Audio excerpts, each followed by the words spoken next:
we feel we can be better is scoring runs, and I think a lot of our offensive individual performances have turned. You've seen a significant turn from Brandon Drury. He's a major league average hitter right now, and just 2 or 3 weeks ago, that was not the case. So that's been exceptional. Eric Sogard has added a lot to the lineup, to the professionalism of his at bat. I think has helped others. It looks like Teoscar is slowly climbing out and still projects to be a very good major league hitter that hasn't run into the home runs just yet. So defensively, we've been a little bit better than we've expected, and we've made some base running decisions that have been less than ideal. But overall, I think we're in a decent spot with great opportunity to improve. Ross, you touched on Teoscar. It's been a bit of a battle for McKinney as well. Are you concerned at all about the level of production you're getting from the corner field spot? Yeah, I mean that, and they are as well. And the concern isn't that it's not going to turn. We know it's going to turn. We know it's going to get better. The concern is just how can we help them? How can we help them make sure that they are, in great spots and giving them all the resources to improve. So it's not a matter of concerns that it won't get better. It's just us collectively thinking about how can we help them. We were just talking with Charlie about Teoscar, and he was like, last year Teoscar was really kind of expanding the zone and getting in trouble that way. This year he's talking about how it's a little bit more, he's kind of missing his pitch. Yeah. Is he kind of stuck in between a little bit, trying to increase that plate discipline? It's such an interesting thing with hitting. With hitting is a very hard thing to evaluate. It's a very hard thing to teach, to coach, to improve. The difference in pitching is exactly what a pitcher is thinking when they execute a pitch. He was trying to throw a fastball away, or a curveball down, or a fastball up and in. You absolutely know that.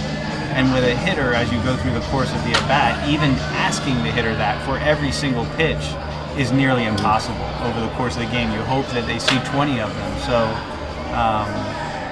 is that a potential that his timing is off because of the lack of decisiveness? With confidence is everything for hitting, and there's the potential that that lack of decisiveness is impacting him right now, but very confident that it will turn for him, and for McKinney as well. Plus, with Danny Jansen, defensively, I would think he's probably been everything you guys want.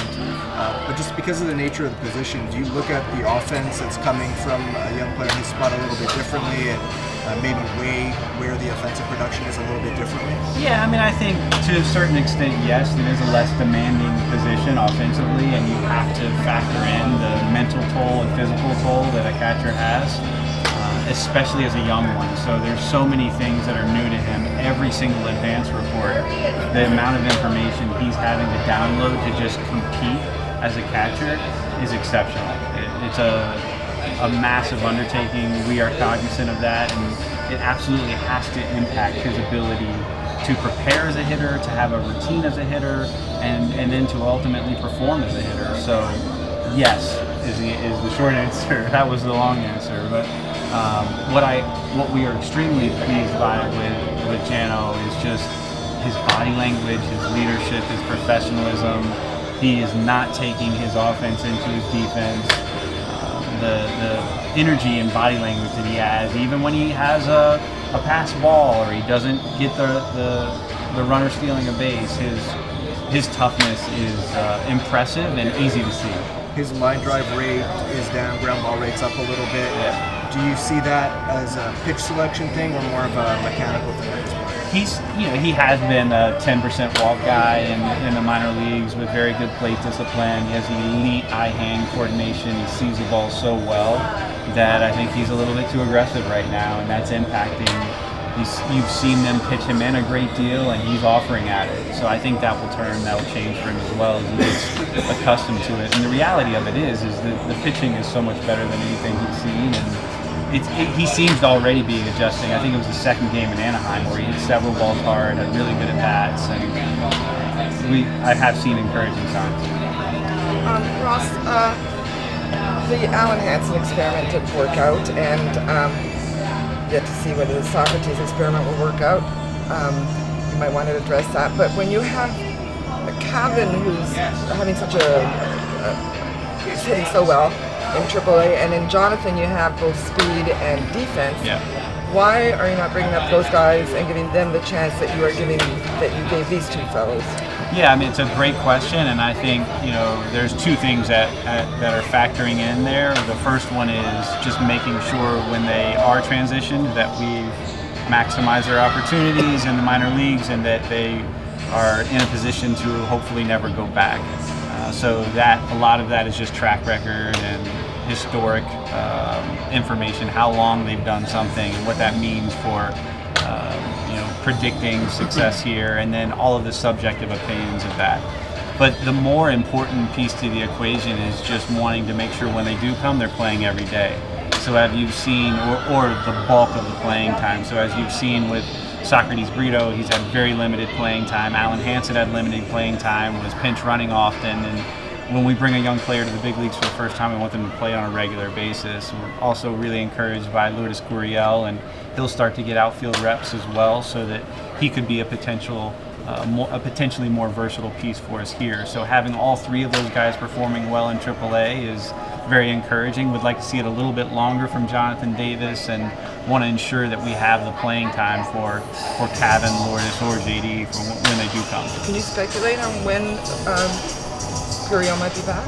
Yeah, I mean, I could, and I probably not much better than you can, because so much of it is going to be based on just the performances here, and then his transition to the outfield and how long that takes. So, your experiences in baseball, it could be something that happens in a week or two, or it could take longer, depending upon the performances here, and then obviously his transition to the outfield. That's what you're trying to make out of him now? You've decided on that's what you're trying to make out of him? What's that? Gurriel, an outfielder? No, just giving him that as a tool would help him play often here. Because if he came back as an everyday second baseman, then Brandon Drury's not playing. So I think adding that as a tool, and he's played that as an amateur. He played a great deal of outfield as an amateur. So getting that back into his game would give him more opportunity for regular playing time. Russ, what about Vlad? What are your impressions? I mean, like the Anaheim here is the center of attention. When you see him, what do you see? Supreme confidence and supreme baseball maturity. Obviously, he's very talented. He sees the ball well. Has great hands. He's been about what we expected as a defender, and his at-bats have been what we've expected as an offensive player. They just haven't turned into the doubles and home runs yet. Russ, in terms of Gurriel, is his throwing at the point now where, from second base, where you'd be comfortable with him returning to the big leagues and being able to make that throw at second base? Is he comfortable too? And where's the tipping point in terms of does he have to make that decision, or is that a decision you guys make? No, we'll make it together, and I think it's just seeing it on a regular basis. He's made strides. He looks like the defender that he was a year ago down in AAA. He looks much more confident, and it's not just dependent upon his second base throws at this point right now, because we want to play Brandon Drury and Eric Sogard as well. So, it's not something where we say, this is a matter of time. It's a matter of seeing it over an extended period of time, and then hearing that confidence level from him, where is how we'll make the decision mutually. Ross Reed Foley had one of his better starts today, but he still had 5 walks. What kind of reports are you getting on him lately? Yeah, I mean, he's certainly not been the same pitcher that he was last year, but he's working his way back that way. We are, there's a group of people working hard to help him get more consistent with that command, and that will definitely improve. He's shown that he can do that before. I think, he hadn't gotten off to a good start. He has not gotten off to a good start, obviously, but the strikeouts are still there. The effectiveness is there. The walks are the issues, and we have reason to believe that will turn as well. Russ, you still have about 2 weeks before you have to make the decision on it, or you need another 5th starter. But right now, what are you thinking of that? Is that Clayton Richard going to be a factor for that, or are you looking at different options for riding that going forward? Well, he's the most realistic, and the one that would be the best scenario for us if that works out. But we're not going to rush him into that if he's not ready for it. We are extremely encouraged about where he is at this point, so I think that is him being on this team by then is certainly realistic for us. Where's Ryan Brucky at in his rehab? He's still in a recovery phase where he's going to start throwing again, and we'll get built back up, and we're going to be very cautious with it and make sure we don't expedite that and give him every chance we can to put it completely behind him. He'll essentially kind of probably need almost like a spring training all over again when he starts getting. Yeah, I think we'll be talking about June. Yeah. Clayton, how close is he? Clayton Richard, I'm sorry, I didn't hear the question. So he's a couple of weeks away, and could be a little bit less, could be a little bit more, depending upon just his recovery as he starts to field ground balls, cover first base, and then get built up from an inning standpoint. But he feels great. So you don't feel a sense of urgency in making some kind of move, some kind of trade, whatever, for Charlie at this point? Yeah, and with how our bullpen and our pitching, for that matter, has performed, I think the combination of Thomas Pannone and Sam Gaviglio will give us an opportunity to be creative until we get to the point that we add Clayton. Russ, Charlie's really used the sacrifice bunt as a weapon far more than you guys would have previously. And the data is fairly conclusive that, in general, that doesn't make sense. Where do you stand on the use of it and how you guys have employed it to this point? Yeah, I don't think it's something that Charlie feels strongly about using in every scenario. I think he's, in the scenarios that have presented itself, felt like who was hitting, who was pitching, guys were coming up to the plate, that it made some sense from a momentum standpoint. Do you feel that the way that the data has performed, that perhaps the sacrifice bunch has been underutilized? Is there an advantage to using it strategically? How do you kind of balance the data versus situations in your mind? The way I just articulated, it's so much dependent upon pitcher, hitter matchup, who's coming up behind. I think there's a lot of scenarios where it doesn't make sense, but if you're using track records and using the information to make the decision not in isolation of sacrifice bunt or not, but using all the pieces to the equation, and not just in that game, or not just in that inning, like who's available to pitch after in the next inning. There's so much more to it than just deciding to sacrifice bunt or not, as a philosophy.